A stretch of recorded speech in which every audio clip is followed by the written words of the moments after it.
El mártir de las catacumbas. Episodio 8. Parte 1. La vida en las catacumbas. Oh tinieblas, tinieblas, tinieblas al ardor del sol del mediodía. Oscuridad irrevocable, eclipse total, sin esperanza alguna de que venga el día. Con lágrimas de gozo le dieron la bienvenida a su regreso a las catacumbas.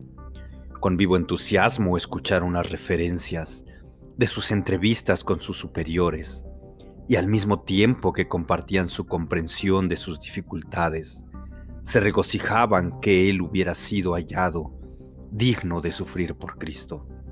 En medio de todo este nuevo ambiente, aprendía más de la verdad cada día e igualmente contemplaba lo que tenían que sufrir los seguidores del Señor. La vida de las catacumbas abrió ante él sin la menor reserva todos sus secretos maravillosos y su variedad. La vasta muchedumbre que moraba en las entrañas de la tierra recibía sus provisiones gracias a su permanente comunicación con la ciudad hostil de arriba. Estas operaciones se realizaban al amparo de la noche. Esta osada y peligrosa tarea se cumplía por los hombres más resueltos que se ofrecían voluntariamente para ello. Empero aún mujeres y niños completaban estos menesteres, siendo uno de los más sagaces el pequeño Polio, cuyos méritos eran dignos de la alabanza de los suyos. Entre la vasta población de la ciudad de Roma no era difícil pasar desapercibido.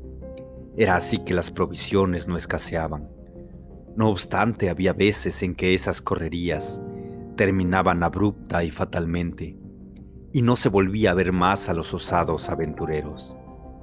En cuanto al agua, contaban con abundante provisión en el extremo inferior de los pasillos.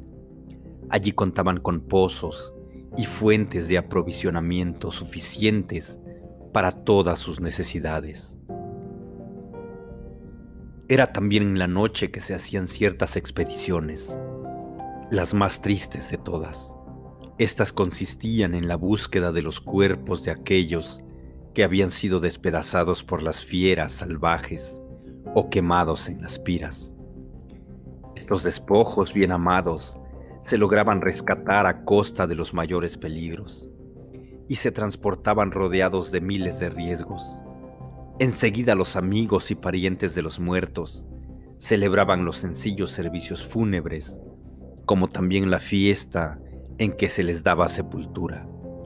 Después de todo esto solían depositar los restos en su estrechísima tumba, cubriéndola con la correspondiente losa en que se grababa el nombre del difunto.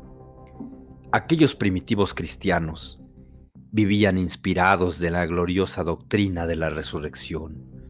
Miraban hacia el futuro con la más ardiente esperanza de la llegada del momento cuando la corrupción habría de ser absorbida por la incorrupción y lo mortal por la inmortalidad.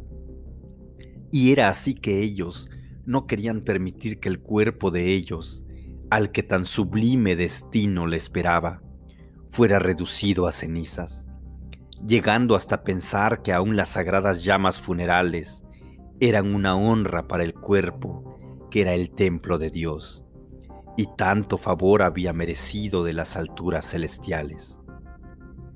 Era tal virtud que los estimados cuerpos de muertos se procuraba traerlos allí, fuera de la vista de los hombres, en donde ninguna mano irreverente perturbara la solemne quietud del último lugar de reposo, en donde habían de yacer, hasta la final trompeta, que sería la voz del llamado que la primitiva iglesia esperaba con vivo anhelo, con lo más inminente y real. Arriba en la ciudad en donde se respiraba, la cristiandad había estado aumentando en las generaciones sucesivas. Y durante todo el tiempo transcurrido así, los muertos habían ingresado allí en proporciones cada vez mayores. De tal manera que ahora las catacumbas constituían una vasta ciudad de los muertos, cuyos silenciosos moradores dormitaban en filas innumerables, hilera sobre hilera, esperando hasta que se oiga la aclamación del Señor, llamando a congregarse al pueblo lavado con su sangre, en un momento de tiempo, en un cerrar del ojo, a encontrar al Señor en el aire. En muchos lugares se habían derribado los arcos con el objeto de elevar el techo a fin de formar habitaciones. Ninguno de ellos era demasiado espacioso, sino que eran solamente recintos de mayor expansión, en donde los fugitivos podrían reunirse en asambleas mayores, pudiendo al mismo tiempo respirar con desahogo. Allí pasaban ellos su mayor tiempo, y al mismo tiempo realizaban sus asambleas de fraterna comunión. Su situación se explicaba por la naturaleza de los tiempos en que vivieron, pues las sencillas virtudes de la República habían pasado a la historia. La libertad había huido para siempre del territorio. La corrupción había tomado posesión del imperio y lo había avasallado todo bajo su mortal influencia. Conspiraciones, rebeliones, traiciones azotaban sucesivamente al Estado, pero el pueblo, víctima de todo, permanecía a la distancia en silencio. Ellos veían sufrir a los valientes de los suyos y veían morir a los más nobles sin siquiera conmoverse. Nada tenía la virtud de estar el corazón generoso ni hacer arder el alma. Sus generados sentimientos solamente podían moverse ante las más bajas pasiones. Empero, contra un tal estado de cosas, hizo que impacte valientemente la verdad de Jesucristo, y contra enemigos tan enormes como estos, tuvo que luchar y abrirse paso, cuerpo a cuerpo, por entre tales obstáculos, haciendo un avance lento, pero firme. Aquellos que tomaban las armas bajo su bandera no podían esperar un futuro muy fácil y de comodidad. El sonido de trompeta no era de incertidumbre. El conflicto era verdadero y comprendía el nombre, la fama, la fortuna, amigos y la vida, todo aquello que es tan querido para el ser humano. Así el tiempo seguía su marcha. Si bien era verdad que los seguidores de la verdad aumentaban en número, así también el vicio intensificaba su poder maligno. El pueblo se iba hundiendo cada día en la más profunda corrupción, y el Estado era arrastrado aceleradamente a la ruina más segura. Fue entonces cuando se levantaron aquellas terribles persecuciones que tenían por objeto extirpar de la tierra los últimos vestigios del cristianismo. La terrible ordalía esperaba al cristiano, si resistía al decreto de la autoridad imperial. A los que la seguían inexorable, la orden de la verdad, y una vez que tomaban una decisión, era final e irrevocable. A veces solía suceder que tomar la decisión de hacerse cristiano era aceptar la muerte instantánea, o al menos ser arrojado fuera de la ciudad, proscrito de los goces normales del hogar y de la luz del día. Los corazones de los romanos fueron endurecidos y sus ojos fueron cegados. No les podía conmover en sus sentimientos ni despertarles la menor compasión, ni la inocencia de la niñez, ni la pureza de la mujer, ni la noble hombría del bien, ni de los venerables cabellos canos del anciano, ni la inconmovible fe, ni el amor victorioso sobre la muerte. No tenían ojos para ver a tiempo la negra nube de desolación que pendía sobre el imperio, condenado irrevocablemente a muerte por los actos de los suyos. No tuvieron visión para comprender que del furor de ese destino solamente les podrían haber salvado aquellos a quienes ellos perseguían.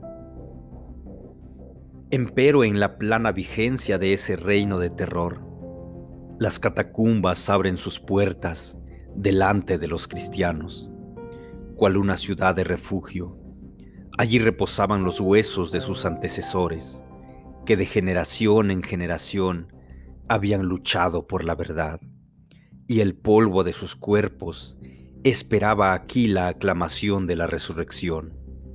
Allí traían ellos a sus amados parientes, conforme uno por uno les iban dejando para volar a las alturas.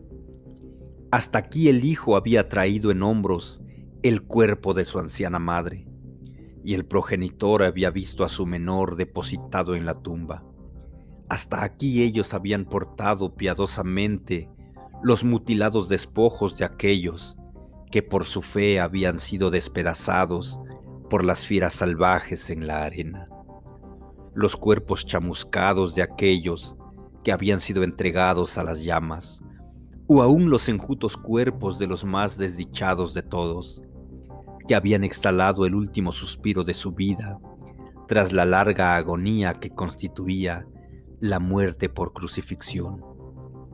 Cada uno de los cristianos tenía algún amigo o pariente cuyo cuerpo yacía ahí. El mismo campo era en todo sentido un campo santo. Nada pues podría extrañar que ellos buscaran refugio y seguridad en un lugar tal. En estas moradas subterráneas, sobre todo, habían hallado su único lugar de refugio contra la enconada persecución.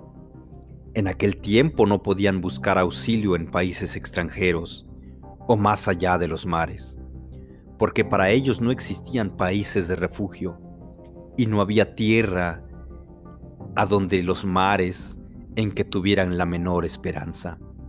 El poder imperial de Roma mantenía atrapado en sus garras poderosas a todo el mundo civilizado. Su tremendo sistema policíaco se extendía por todas las tierras y ni uno solo podría escapar de su implacable ira. Su poder era tan irresistible que desde el noble más encumbrado hasta el esclavo más humilde, todos eran igualmente súbditos de Roma. Ningún emperador destronado podría escapar de su